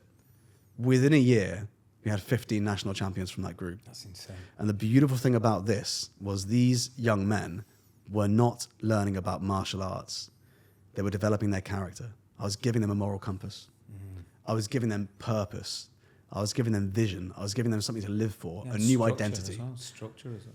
And that's identity, right? I was telling them that they don't need to be what the world thinks they are outside. A lot of these kids come from very disadvantaged backgrounds, right? Broken homes, abusive parents, unhealthy relationships, drugs, alcohol, everything from a very young age.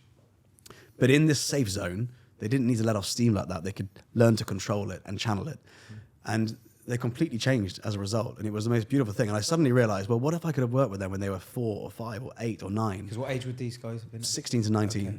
If I could just go there earlier, we talked about the fork in the road. Yes. I could have changed the course and direction of their life and raised the potential and opportunity in their lives, right?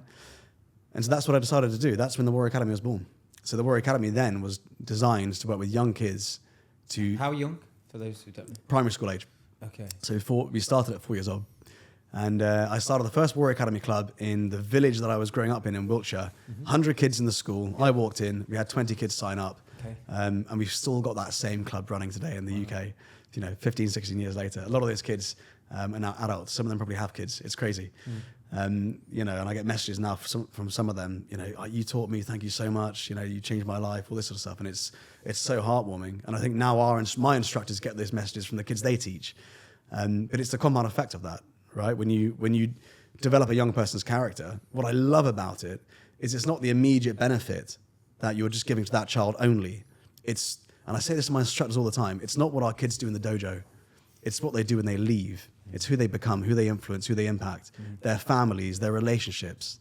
It's much easier, to fix a young boy or develop a young boy than it is to try and fix a broken man. And that's what I'm doing. It's getting in there early before these problems, start influencing the rest of their life. And you imagine the compounding effect on their communities as a result of that. That's what inspires me. So that's basically the birth of the Warrior Academy. It really is amazing, Seb. You know the impact of a child starting that from at the age of 4, 5, 6, basically young. What are the challenges trying to get buy-in from parents with this? Because you know how important it is, but I suppose if the parent's going to be the person to pay the money, drop them off, has there been friction with that? Or? Yeah, I mean, here's the thing. Most parents come to us because they understand character development. They want it. Okay. Right? Actually, if you look at our adverts, we don't talk about martial arts. Most martial arts clubs out there, it's learn self-defense, it's this, it's that, it's... But you focus on why that's important. I'll talk specifically about a very, important topic. Let's talk about kids in the UAE growing up, surrounded by affluence and entitlement, right? And one of the biggest challenges kids here have is... If your child is surrounded by opportunity, and if you're an expat here, you've got a lot of expats listening to this, I'm guessing. Yeah, absolutely. If you're an expat here, you've taken the big, bold risk to move to the UAE because you've got courage and you've probably built a successful life for yourself in your career or your business, whatever it is. The thing that got you here was all the struggle you went through before as a young person, as a young adult, in order to develop the character and the courage to be here in the first place. The ironic and challenging thing that parents have is when we provide for our kids here, we rob them of all of that. It's very difficult to give your child the same growing up on a housing estate in the UK, developing that grit and resilience and resourcefulness to give you the tools and courage you need to be able to take a leap and do this. And so what a lot of parents struggle with is they've got kids who are growing up with entitlement. And so how do you solve that? Right? Well, there's so many things you need to do to solve that. There's a perspective piece, having role models. It's giving your child understanding of the world and how they sit within it. It's the development of their character, their moral compass. It's teaching them courtesy, integrity. It's giving them a controlled environment where you can feed them micro doses of uncomfortability and failure. So they learn to build resilience gradually. Most parents don't have a system for that here. They sign them up to a basketball club, netball club, cricket club, maybe cricket club, whatever it is, right? And they don't have a set structure. They are learning a sport. They're having fun doing the sport. But within what we do, we are getting into the weeds of what actually it means to develop a happy and successful adult. And what that needs is controlled struggle, challenges, mentorship, and a long-term plan to actually achieve that. So this is the sort of stuff I talk about, right? So most martial arts clubs don't talk about this stuff. So when it comes to to where we kind of stand as martial arts organization, it's all focused on character development. So how much of that is physical? And am I right in saying that there would be some work outside of the physical classes, surely? So one of your questions was, parents come, they drop off, and I said that they come to us because they typically see our content about character development. Here's the reality. If you want to maximize your child's development, you have to be involved. Right? You can drop them off and we'll do what we can. And the reality is we have huge successes with parents who do that because the work that we do is so powerful. However, if you are involved, if you do the daily habit routine, if you listen to the podcast episodes, if you listen to the content that we do and you embody those lessons at home, you'll triple, quadruple, the effect because you compound it.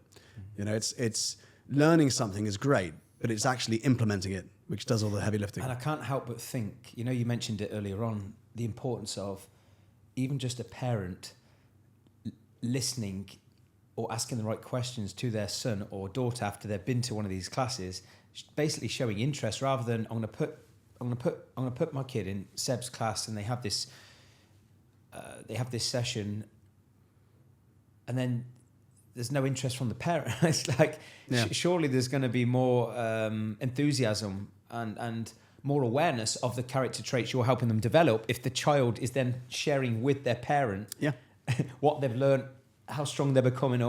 And this is why we do loads of things like you'll have a catch-up call with your child's instructor on Zoom every 3 months. We've got assessment forms so we can show you before and after of your child's soft skill development. I think we're one of the first ever organizations from a martial arts perspective that actually measures soft skill development, the 3 C's, and gives you a before and after score. The beautiful thing about that is we've had several thousand parents go through this, and the average increase in confidence from a self-assessment form on parents, i.e. a parent saying, here are 20 things, 20 answers to 20 questions, which determine my child's confidence, and here they are 3 months later. The average increase is 82%. That's unbelievable. For concentration, it's 49%. And then we analyze community as the hidden C, which is something like 120%, right? And that's like, well, what does that mean? Well, it's how confident do you feel that your child's community is improving their character and their resilience and their emotional intelligence? And that is a shift in a parent's confidence. So we factor all these things in. Our community events really bring parents, get them involved as well. Brilliant. And then all the kind of typical online resources that we've got to support the whole family at home as well. Yeah, no, brilliant. I can't get you on this podcast without you sharing the accident in more granular detail because people who follow you now may look at how the crazy runs, the crazy things you do, but tell anyone who doesn't know what you went through, which you said was partly inspired by maybe what your dad did many years ago. So I was 22 when I started skydiving. I was always interested to jump out of planes and to experience human flight. And probably watching my dad as a young kid inspired that early on. I'd never done it and I wanted to do it. So I signed up to an AFF course, right? Advanced Freefall course. The problem with me is I start something and very quickly I get used to it. And then your next thing is, right, okay, I can jump out of planes, I've got my own parachute, what's next?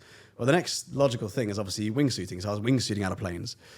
The next obvious thing from that is, well, what is base jumping, And, building antennas span Earth. It's basically jumping off a fixed object with one parachute, not two. So no reserve parachute. So, I started thinking, well, where can I learn that? So I flew to Idaho where they've got the Perrine Bridge.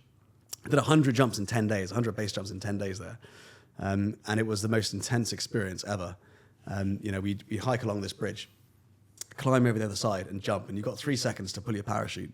Any later, 3 seconds. Any later than that and you hit the water and that's it. then we went to local cliffs and we did it off small cliffs there.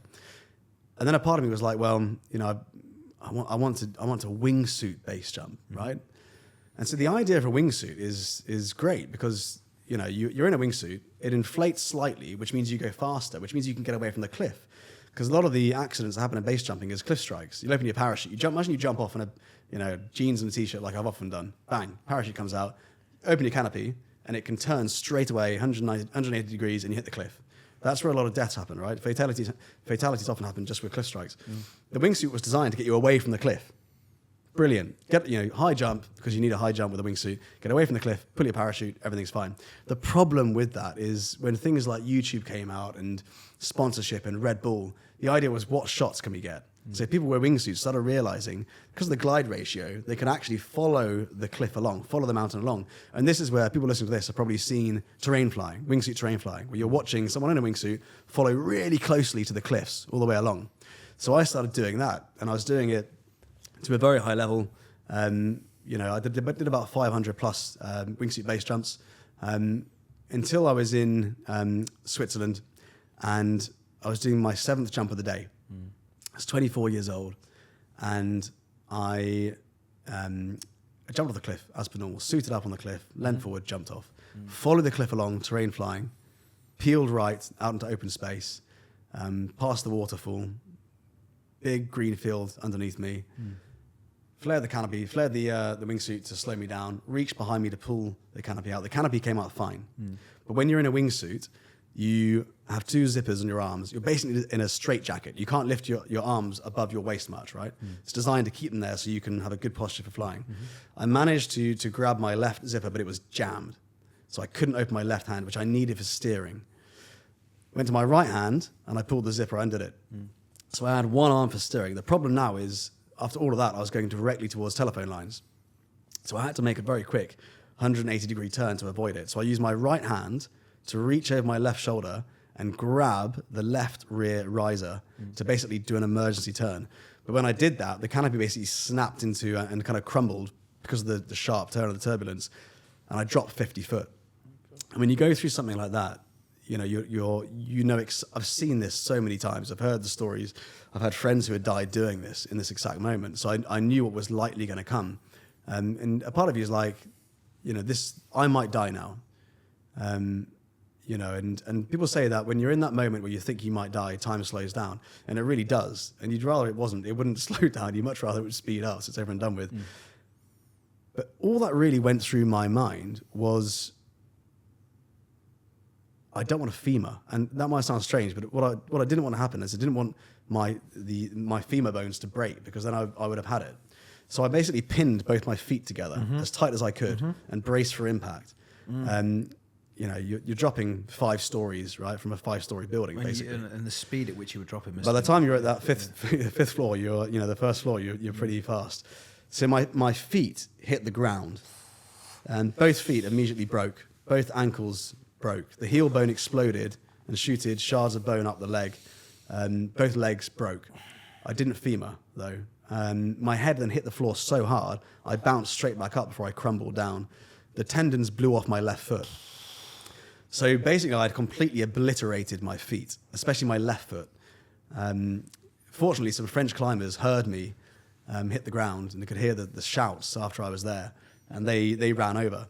We tried to get the air ambulance. They couldn't come. It took 2 hours for any ambulance to come. They didn't have any morphine there. When they picked me up, obviously there was no insurance base jumping, so I said I just fell out of a tree. Cut. And I hid the parachute in a nearby bush, and the French climbers basically picked it up in the car later and all this sort of stuff. Got to the hospital, and they immediately gave me morphine.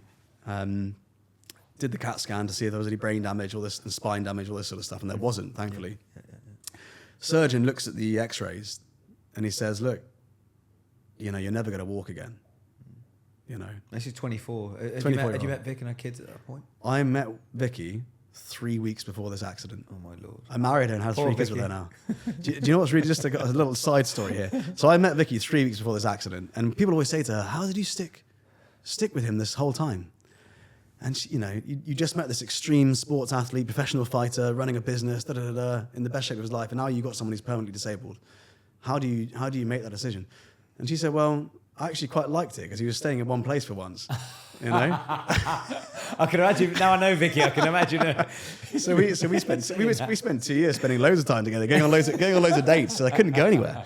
But there I am in the Swiss hospital, you know, dosed up on morphine. Doctors telling me I'll never walk again. 24 years old, and you know your immediate reaction to that is that's just stupid. Of course I'm going to walk again. Complete denial. And you know, then I speak up with my dad coming to get me. I needed to get me and my car to the UK so I could have surgery with NHS. My sister was getting married in 4 days, my eldest sister, and my dad was hosting all the family who had just flown in from Denmark and so on to look after them. Anyway, he didn't tell my mum what he was doing. He took a one-way flight to Switzerland, picked up the car, managed to get me out of the hospital. You know, I had morphine and blood thinners to inject on the way. My feet were up on the dash the whole time because it was this tiny little car. And I thought, you know, he'll be able to give me the injections. Turns out he doesn't like needles. So I've got to learn how to inject myself. You must have been in agony as well. Yeah. So I'm in agony the whole way here. It's 18 hours non-stop. You know, I'm trying to give him Red Bull and coffee to get me all the way there. He drops me off at the hospital in Bath, in the RUH, and then he goes back to host the wedding, right? That's all he hears from me. That's it. I don't see the family. I'm in the hospital. They do surgery with me. So you missed the wedding, obviously. So they do the surgery. You know, I wake up in agony after the surgery because now I've been on morphine for like 5 or 6 days. And, you know, there wasn't good communication between the two hospitals. I shouldn't have been on morphine that long. But it was a case of I should have had emergency surgery. I didn't. They had to delay it. Yeah. And so when you start to rely on morphine and you're going through post-surgery pain, it's agony, right? And the second you don't have it, the pain is 10 times worse. So I was going through all of that. Anyway, I managed to convince the doctor to let me go. He said, if you can walk down the stairs, I'll let you go.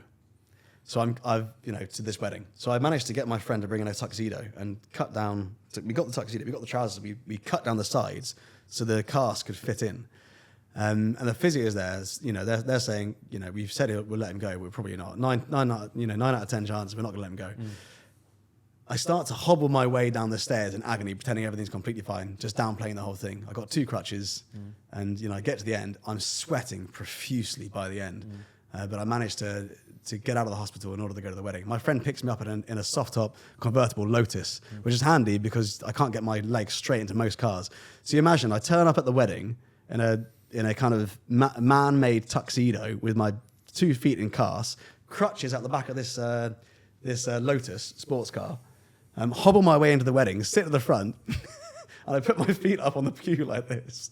And you can see in my sister's wedding video, you just see these 2 feet, like bare feet, just in the corner. Anyway, about 2 hours later, I was picked up by the ambulance because I was in so much pain. You know, nothing was helping. The compartment syndrome was kicking in. It was pretty risky. So, you know, I went back to the hospital, spent another 2 days there. And then I ended up back at my parents' house, right? And so this very independent 24-year-old who had a business and had this extreme sports career, thriving, martial arts, professional fighting, was suddenly at home, stuck horizontal for the next 6 months, couldn't move. And one of the worst things about that was it wasn't necessarily that I was suddenly so dependent on everyone around me. It was that my all the nerves had died in my left foot, right? So I couldn't feel it. And so, about 6 months into this, I remember speaking to the surgeon. He was asking for progress, went in, and I still couldn't feel the left foot. And they wanted me to rehabilitate and all this sort of stuff. And I said to him, look, is this ever going to get better? And his answer was he doesn't know. He doesn't know if the nerves will come back. We can only guess. We hope so. Yeah. It might take a few years. And my mum dropped me off, and then she left the room. And I said to the surgeon, I said to him, I basically begged him to remove my foot. I asked him to amputate my foot as a 24 and a half, almost 25-year-old. If I could chop the foot off, get a false foot there, at least I could move around. I wouldn't have this thing attached to me that wasn't even mine anymore. You couldn't even feel it. Yeah. My foot was somewhere in Switzerland. Wow. It died in Switzerland somewhere, right? And he looked at me, he put his arm on my shoulder, and he said, now is not the time to give up.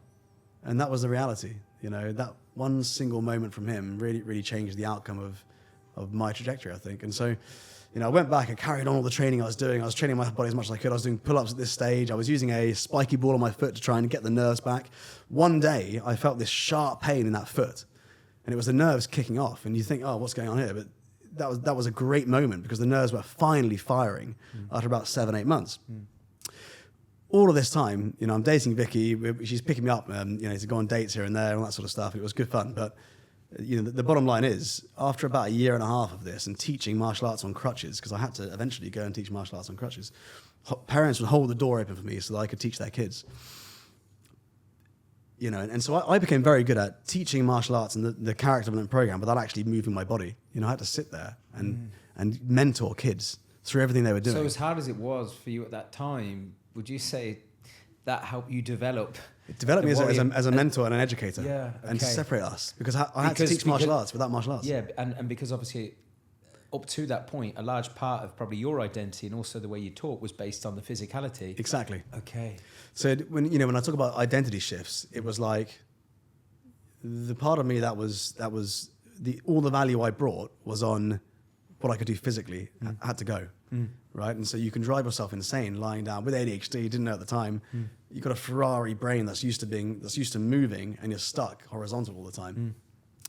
And so basically, 6 months, no, a year and a half into this, I reached the kind of the last chance of all of this, and that was the Alamo of rehabilitation, which is the pain clinic. And in the pain clinic, you go there.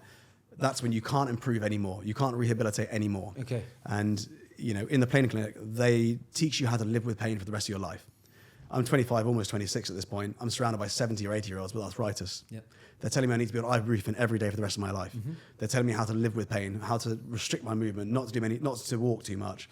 And the bottom line was, I felt like things couldn't get any worse. So why not go back to base jumping? So I did. Within a month from that, I found myself jumping off cliffs in Italy over beautiful yachts. over beautiful yachts and with water exits. And then a month after that, I found myself up a 600-foot antenna in Sweden. And there was 40-mile-an-hour winds. I was jumping with a friend of mine who was riskier than me. And he looked at me, and I could tell by the way he was looking at me, if I do this jump, I'll die. There was something like a 9 out of 10 chance I wasn't going to make this jump. Why did you do it? I didn't do it. Okay. And so I made the decision then to walk down or hobble down a 3-hour climb with a taped up foot to try and get to the bottom of this really snowy, icy, slippery antenna. A few months after that, I found out my wife was pregnant. And exactly 4 or 5 years after the accident, on the exact same date, at exactly midnight, my daughter was born.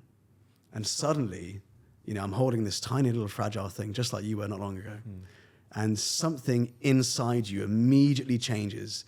Something from a spiritual, biological, hormonal level changes, and you immediately live unselfishly beyond just your own basic needs and your own thoughts and your own dreams.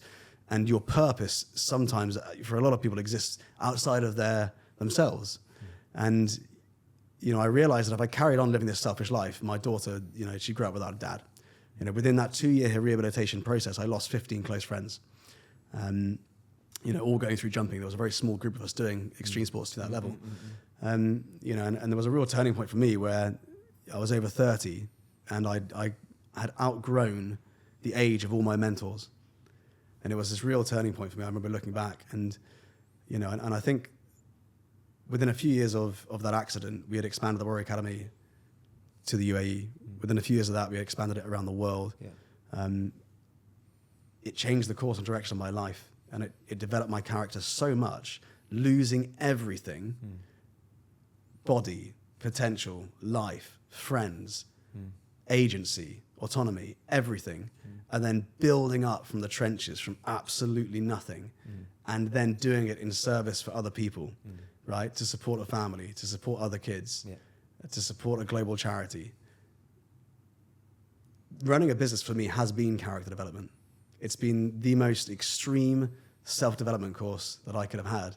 And doing that alongside the challenges and stuff that I've overcome, that's basically what's led me to this. So, people say, what would you change? Do you regret doing it?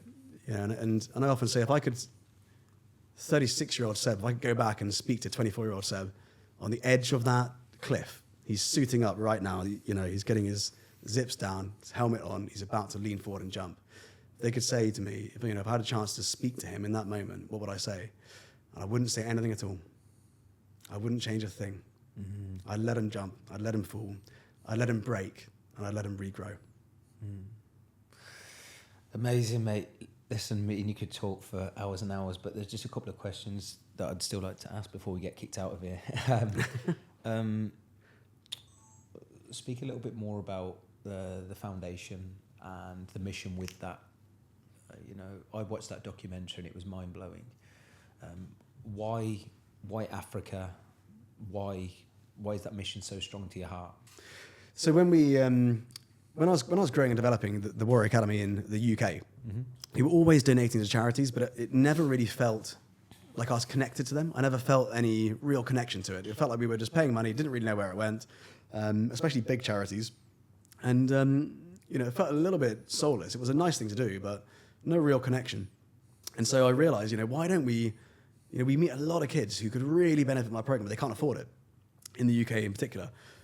Kids who are going through, massive challenges with separation, financial issues, chronic bullying, whatever it is. And so, I said to my team privately, without letting anyone know publicly, you guys can give 10% of all of our class spaces to kids who really need it. Because we interview parents when they come in, right? So we learn about them. So we started partnering with welfare officers. We started partnering with children's hospices to mentor these siblings of kids who are going through, who are terminally ill. Because obviously those siblings still go through bullying, adolescence, all these challenges, but the parent's attention is typically on the other child who is going to lose their life.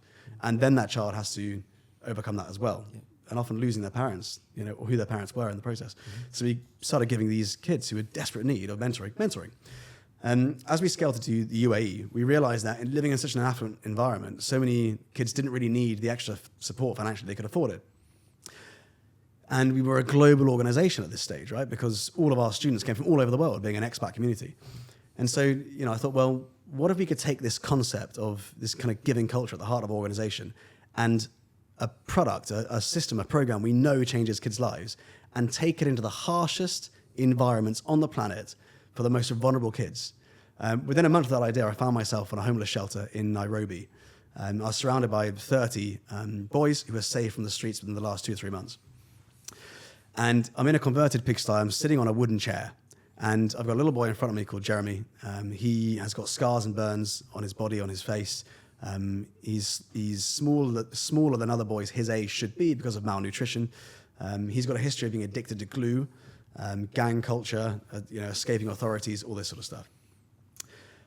And I was in that moment thinking, we're here to try and help these kids, but the issues they face are systemic to the whole country. They are so huge. What can I possibly do to help them?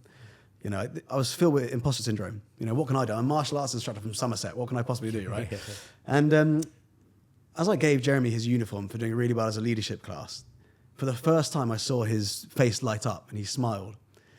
And Jeremy put it on and his body language changed. We started this talk talking about body language, right? That shifted. We started this talk talking about identity. Mm-hmm. Jeremy grew into a new identity. He wasn't a homeless kid in Nairobi. He was now a martial artist. And, he had a martial arts instructor. He had a moonshot, which was a black belt. And we had a black belt instructor who also grew up in the slums. So we hired local instructors in to do this, right? And suddenly, what I was giving him was hope. And if you look back to the business, why do you keep doing what you're doing? Because you believe things will get better. So we're giving these kids identity. We're giving them structure. We're giving them hope. We're giving them role models. And we're giving them a moonshot. And I suddenly realized, Jeremy gets his shot, right? Like they will rehabilitate him off all these drugs into full-time education. But most of these boys run away when they get into full-time education because they've learned through conditioning to evade and escape authority. But if they just sit there a little bit longer and try and trust the system a little bit, they've got more opportunity to get grades, get a job, and have a more successful life. Yeah.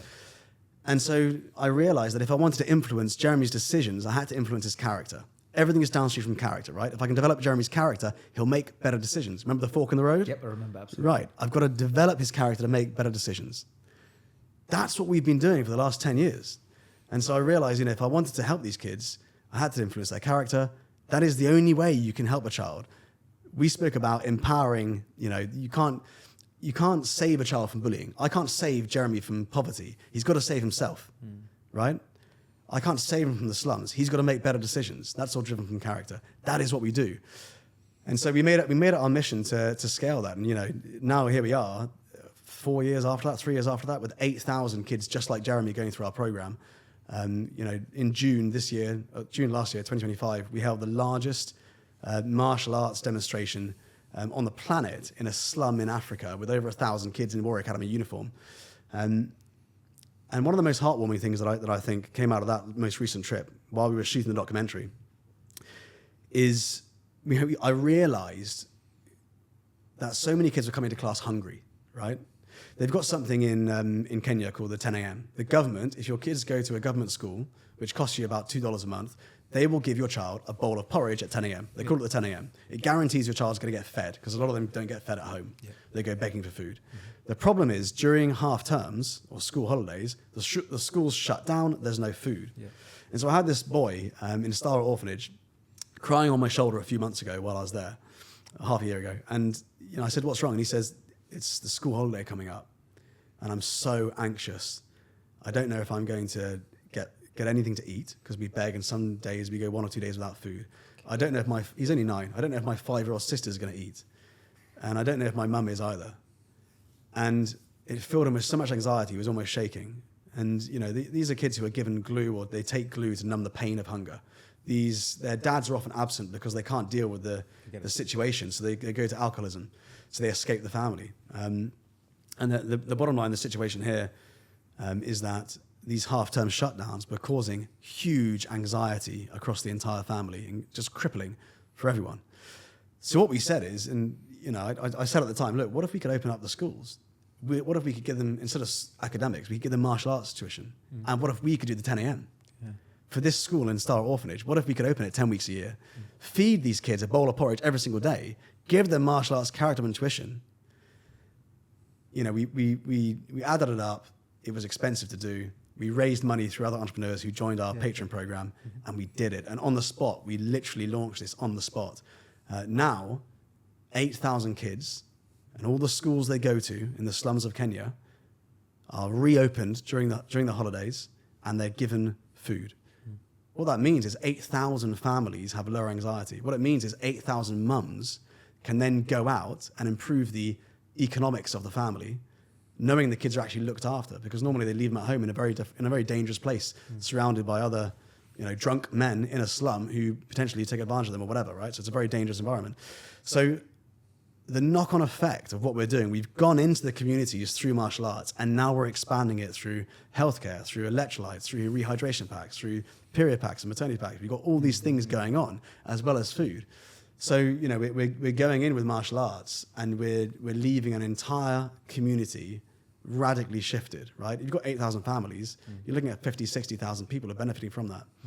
So that is what the Bates Foundation is up to. And in terms of, people are involved in it, we've got an amazing group of patrons who you met. You kindly gave an amazing talk to the patrons as part of our Desert Dawn business mastermind. Every year we do a business mastermind in Dubai, bring all these entrepreneurs together.